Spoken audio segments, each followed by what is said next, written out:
Ladies and gentlemen, what is going on? Welcome back to World of Tanks, where today you're going to see two really epic ass-kicking gameplays that I had yesterday. My first game is going to be played, as you can see, with Tier 6 Soviet Premium Heavy Tank IS-6, and my next game is going to be played with the tank in front of us, WZ-111. So, two games, two really interesting and action-packed games, two ace tankers. What more do we want, right? So let's go. Pretty much what I'm going to do today is I'm going to talk about my thought process, what I was thinking when I played those games live, while I was actually streaming. So yeah, I managed to sneak myself into streaming once again. I'm actually trying to stream more often now, so if you would like to see me live streaming, stay tuned for that. But yesterday's stream overall was pretty awesome, especially score-wise. I mean, I won 83% of my games, which is simply a miracle if you're playing alone. And my WZ-111 wasn't too bad as well. I ended up being at around 3700 WZ-111, even with some troll games. Like with Tier 3 tanks. I even tried to play with Tier 1 tank, D1 Cunningham, but for some reason I simply couldn't get in the game after 5 minutes in the lobby. I don't know what is going on over there, but yeah, overall yesterday's stream was simply awesome, and a few lucky guys were able to see those two games live as well. But now guys, let's jump into the action, because this is why we're here. Why we have been over here for 2.5 minutes already, and this shot was my first damaging shot actually. So matchmaking, as you can see, is pretty much as good as it gets. No artillery. I am top tier with my IS-6. M6 is shooting APCR ammunition, sadly, and is penetrating me, so this is why I am not pushing up any further. Going to take defensive position approach to the game from now on, because score is equal, 4-4, as you can see. So we're pretty much waiting for them, if they are going to make mistakes or not. Seems like they're not going to make any mistakes at the moment.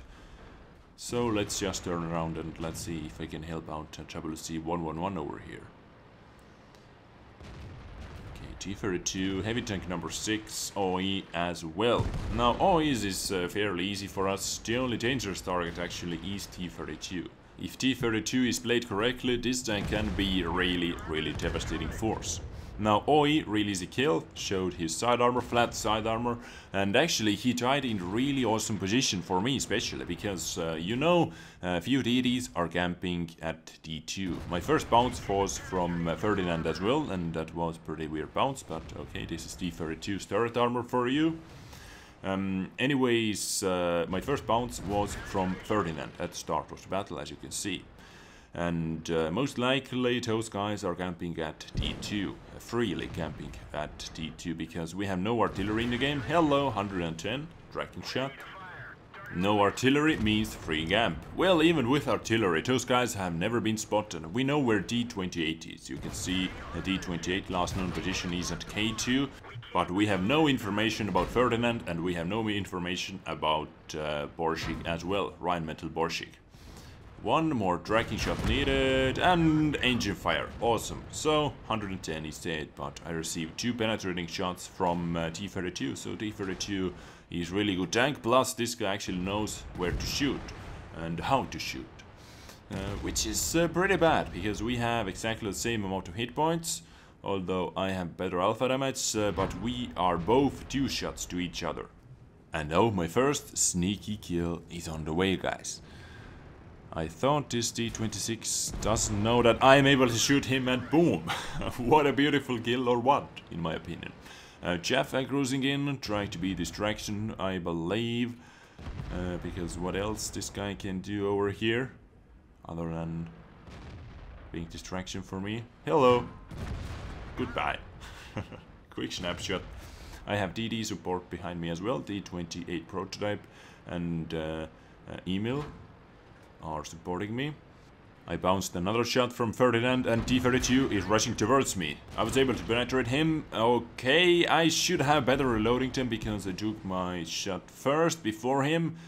This shot has to do it. Boom! At first I thought T-32 made one huge mistake, that he didn't face hug me. At first he was trying towards me, trying to face hug me. If T-32 is going to face hug you, if T-32 is going to face hug IS-6, I am not going to be able to penetrate him. Pretty much never. But really smart play by him actually, because I had DD support on my right side. So if T-32 would have face tagged me, he would have been dead even faster. So yeah, well played to that T-32. And this is why I was telling you OE tied in really good position. This provides me pretty nice cover from those TDs, from Ferdinand and from Borchik. Trying to back up over here, hoping that they're not going to spot me, and I was lucky, because as you can see I have 305 hit points left. That means I one shot to every single tank left in the game. Now, even though you can see that we have more tanks alive in the game, we are winning with 2 tanks, 5 versus 3. But the sad news is, when Ferdinand and Borchik have never been spotted, yet they are at full HP. I have no information about T-28's HP. Most likely it is going to be around full HP, I believe, because this guy has been camping in the base throughout the game. So this is my thought pretty much. But let's see, T-34 is going to be spotting him soon, together with T-29. Now T-29 needs only 1 shot to be dead. T-34 you can see 756 hit points. If T-28 is using Top Gun, this is going to be 2 shot for that T-28. I have a prototype behind me, I have email behind me. So my game plan at the moment is, if I'm going to be able to spot something, I try to take my first shot and I back up right away. So maybe that guy is going to follow me down, and prototype plus email are going to be able to take those shots. Okay, so I was able to spot Borchik. First really good roll and really good shot into this guy. Emil was able to nail him. I need tracking shot. It is all about tracking shot. And together with either Emil or Prototype, we were able to destroy this Borchik. Okay, things are actually looking pretty good now. Where is that Ferdinand? Last known position, according to my bounces, this guy has to be here. And yes, this guy is over here. First shot into the Ferdinand. Thank you for the tracking shot. And here, actually guys, is where I make one pretty nasty mistake. I thought this guy decided to back the hell out of here, but sadly, nope. He did play better than I expected, and he saw the opportunity to kill me. Now sadly, our T-28 prototype's positioning was pretty bad, because he didn't have a single shot at that Ferdinand at the start, and Ferdinand was able to kill our Emil, and he was able to kill our prototype, and T-28 killed T-34. And sadly, we lost the battle. But still, ace tanker, guys. To get ace tanker together with Top Gun and high caliber when you lost the battle, not bad, I would say. Not bad result at all. 4,285 damage done, 6 kills, giving me 968 raw experience. 20 shots fired, 16 hits, 14 pens, 87,000 profit, and 1,200 damage to my assistants as well. But now it is time to jump into my next battle, which is played with WZ-111 as promised before. On map called... I actually do not remember. How do you call this map? Help me out, guys. We have so many maps in World of Tanks, this is simply crazy. But WZ-111 in action. I believe you haven't seen this tank on my channel before, and oh boy, this guy was lucky. Well, okay, he died anyways, but I didn't get any damage from that. RNGesus saved you from me, pretty much. But once again, I have to say huge shout out and huge thank yous to 05 Hawksrule, because this guy simply keeps supporting my channel. Long story short, this guy gifted me WZ-111. It is not the cheapest tank in the game, so once again, all I can say is thank you, and hopefully you're going to enjoy the gameplay I have for you today. Matchmaking. Looking at matchmaking, we can see, as in IS-6's gameplay, pretty decent matchmaking. This time we actually have 3 artilleries on the enemy side as well. We have a little bit better artillery power. I would say we have 1 tier 8 artillery, 1 tier 7 and 1 tier 6. But enemy team has 2 tier 7 artilleries and 1 tier 6 artillery, which is actually the mighty bird itself. That can be really annoying if played correctly, and if this guy knows how to shoot. Next target is going to be Panther 8.8, who is trying to sneak behind us, but nope. I bounced his shot and he bounced my shot. A pretty accurate snapshot, I have to say, but I believe it went into the gun mantle, so no chances for me. I needed a little bit more RNG. But actually, guys, did you see that OY got behind us somehow? That tier 6, tier 6 house on wheels got behind us somehow. At first, I thought IS is going to be able to deal with him. I was actually thinking about turning around, but when I saw that full HP IS-3 is behind me as well, then I just thought, fuck it, I'm going to move forward, I'm going to take that Panther 8.8. Those guys should be able to deal with one tier 6 heavy tank, even if it is house on wheels. Now T-32 trying to sneak up on me. Nope, not lucky, not today. Thanks to artillery and a lot of medium tanks behind me. This guy received a lot of shots, and one of the most dangerous targets on the enemy side is dead. T-34 in tier 8 game is pretty dangerous. Panther 8.8. What are you going to do? Sneaking up on me? I guess so. And bam, 369. Not bad. Under average roll, but damage is damage. And still bouncing. This guy is never going to penetrate my turret. Going to show my side armor a little bit. And boom. Nice. Our tier 8 artillery, 747 damage to tier 8 medium. Love it. I just love it. So this is why I was saying that our artillery power is a little bit better, because tier 8 artillery in tier 8 game can do stuff like that, and especially if it is Soviet tier 8 artillery. No problems there. My next victim is going to be IS-2. This guy needs one more shot to be destroyed, and artillery once again saved my ass. Thank you for that. And now we can focus on that E-25. Actually, Bert is firing at me as well. As you can see, I bounced Bert's previous HE shot, and now he did 1 damage to me. So this little bird is trying as hard as he can. Now E-25 is firing at me. I knew I'm going to receive at least one more shot from that E-25, but I wanted to receive that shot.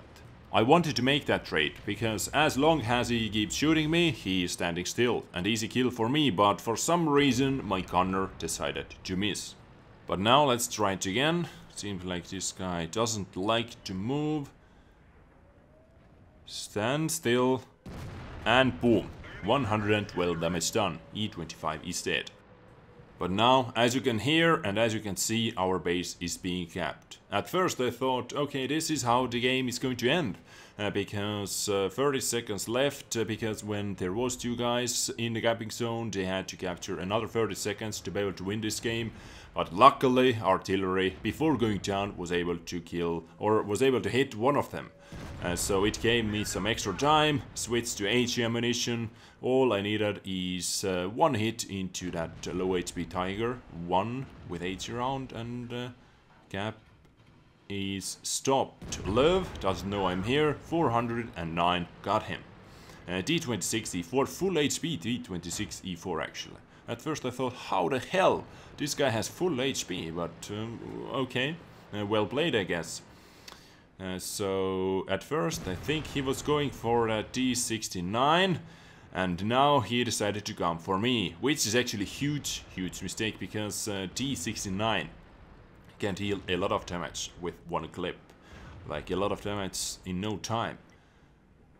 Able to take 1 shot into the side of the turret, 411, really good roll as well. 159 hit points left. 1 more shot needed. Commander hatch hype, nice. Enemy armor is destroyed. And now I have time to check out my score as well. Already 3700 damage done and 5 kills actually. So if I'm going to be able to take that Panther 2 as well, it is going to be my 2nd Top Gun in a row pretty much, because IS-6's gameplay was played before that. So 2 Top Guns in a row, not a bad result in my opinion. So cruising in together with IS-3 and D69 behind me as well, and 1 artillery. That has no shots on that Tiger or Panther 2. My first shot was pretty huge derp, I missed it. Reloading, D69 got behind him. 1 more shot needed, I bounced actually, awesome, and boom, done. They are knocked out, my 2nd Top Gun is in the back. And as you can see from here, this game was even better, score-wise at least, because I spotted my own targets. Ace Tanker, Steel Wall, High Caliber and Top Gun. 4022 damage done, 6 kills, giving me 1551 raw experience. This is pretty high amount of raw experience. And the weird number over here is damage blocked by armor and damage to my assistants, exactly the same.